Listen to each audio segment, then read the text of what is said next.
Hi, I'm Rachel from Gentle Frog. Please like, comment, and subscribe for more content. If you're having issues with your bookkeeping, please follow the link at the end of the video to schedule a one-on-one appointment with me. Thank you.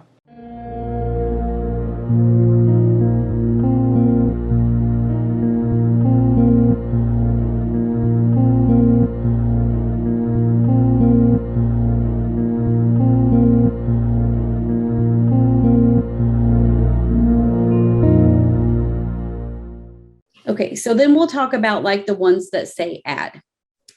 With these ads right here, anyone that says add, it does not recognize anything that came in as a transaction. This one, you just happen to pick the other one that was the double of the match because there's two found. This is the second half of that.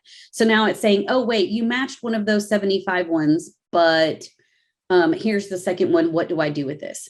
So with all of these ads, I suggest going in, looking at it, making sure that what comes over from the memo in the bank, which is the detail down here at the bottom, this right here, this is what came in from the bank. This is the detail from your actual bank statement.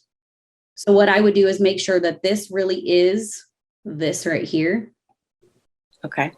And if it matches, then you should be good. If it comes in as something weird because there's a rule set up or something strange, then you would need to just use the drop down arrow and choose who it is. And if you don't have one, then we can add it. Okay. Then the next step is to choose the category that this belongs to. So I'm going to assume that Books by Betsy is bookkeeping. So we would go to our expenses, which are over here on the right-hand side. It'll tell you what type of account this is at this point. Okay, so now we're into expenses. So if there is something that says legal and professional fees or administrative fees or something along those lines, just something that you're going to recognize what this is whenever you go and look at all of your expenses for the year. So if there isn't one, then we need to add one whenever we put it in here. Okay. And to do that, if you scroll all the way up to the top of this list that we're in right now, right here where it says add new. Okay. And the account type is going to be expense, which is all the way down at the bottom. Expense. And then this detail type right here, we're going to change to scroll down to legal and, are you okay with legal and professional fees? Or is there something else that you would like to see that as? That's fine. Okay. And then you can either leave it as legal and professional fees, or you can put bookkeeping fees, or you can leave it like that and put your description if you'd like. It just depends on you. This description is just kind of for you. It doesn't really go anywhere. And then when you're finished, just hit save and close. Okay. And now we are ready to go and you can add it in.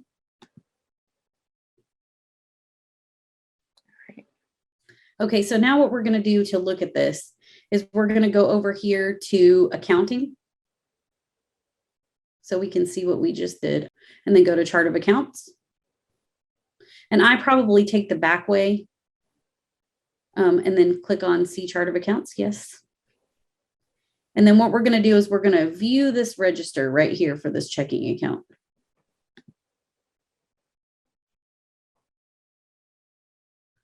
And then the reason why we're going in here is because I'll show you.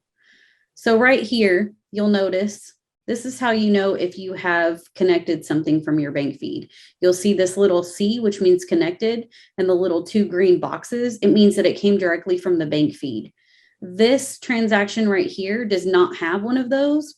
So you have manually entered this in, and it has not been matched up to anything on the bank feed currently. Okay. This is a good double check before you start reconciling your account to make sure that you have not duplicated anything. Because if you see, like if this said right above this, there was another transaction for the same exact date, but it did not have this right here, you would know that you manually entered this and it's a duplicate. And I would delete this one, the one without this right here. Does Okay. that make sense? Yes. Yeah, that's an easy way to find it.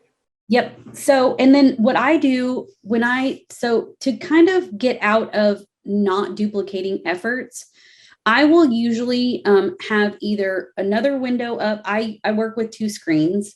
Not everybody can though, but I will have my actual bank open in the back side of things and then my QuickBooks open in the front. And I will try and put them side by side. And I will literally go through the bank feed and my bank statement at the same time because they're in numerical order by date. That just kind of does a double check for you whenever you're going through it to make sure that you're not actually duplicating efforts either. Mm-hmm. Okay. Is that helpful? Yeah, that's a good tip. Okay. Yeah, I try and do like I call it a mini reconciliation at the same time that I'm updating my transactions. That way at the end of the month, it's easier for me because everything has already been connected. And so therefore, when I go to reconcile, I'm not having to go search for transactions over and over and over again. Mm-hmm, mm-hmm. Does that help? Is that helpful? Yes. Okay, so let's talk about something that was a duplicate and what happens if it is a duplicate. So let's open this Tanya's nursery right here. Okay. And then go to edit right here. There's an easy way to do it. If you knew that it was a duplicate already, you could have just hit the delete button, but we're actually going to open the transaction. This is typically where most people will find their things because I'll show you how to search for it here just a second too. But if you click on this more button down here, you can delete it directly from within the transaction itself. Okay. Should I go ahead and delete it? You can. It's not going to hurt anything. All right. So I'm going to give you another pro tip. Anything that you do in QBO that you undo, you can always redo. Okay, Anything good to know. in QBO, you can always undo. There is no like you can break it, but you can't at the same time. Mm-hmm. Does that make sense? Yeah, it takes the pressure off a little bit. It does a little bit. Okay, so what other questions do you have that you want to see, like walk through? I was wondering about if it's possible to merge different accounts. Sometimes I have multiple things that are similar. Okay, there is. That's a pro tip that I try not to, unless you know what you're doing, like, because once you do it, you can't undo it, but you absolutely can. Mm-hmm. So if you have two vendors with the exact same name, we'll just go ahead and do one since this is the test account anyway. We're going to go over here to, where's my drawing tool? We'll do vendors. Let's go to expenses and vendors. So hover over it and then click on vendors. Okay, so let's change Bob's Burger Joint to Books by Bessie since it's easy. So what we're going to do is there's a couple ways to do it. You're already in the vendor. So now we need to just go to edit. Now, the caveat to doing this is remembering exactly what you want to change it to, because the way that you do this is you go into the vendor account that you want to merge with the other account and you change that one. So if you click on the edit button right up here where it's red, up at the top next to Bob's Burger Joint. Okay, now right here, this display name as, we're going to change that to Books by Bessie. Now, my pro tip to doing this and making sure that it is absolutely accurate is going into the vendor that you want to use to merge it into, going into this display name and copying it, and then going to the vendor that you want to change and pasting it so you make sure that you get all of the information accurate. But since this one's fairly easy, we'll just go, if it had an asterisk, that would make a difference, a dash, a number, something like that. So now that we've changed it, you just go down here over here to save, and it's going to ask you, there's another vendor with this name. Are you sure you'd like to merge? You hit yes. And then it takes all the transactions from Bob's Burger and moves them over into Bessie's and changes the name for you. Wham, bam, thank you, ma'am. Okay. So now we can go, if you scroll back up or actually click on this right here, this little weird looking thing, it's going to open up all your vendors. And now we can click on Books by Bessie.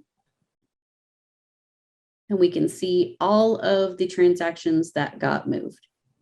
Okay, great. And they're all in there. Perfect.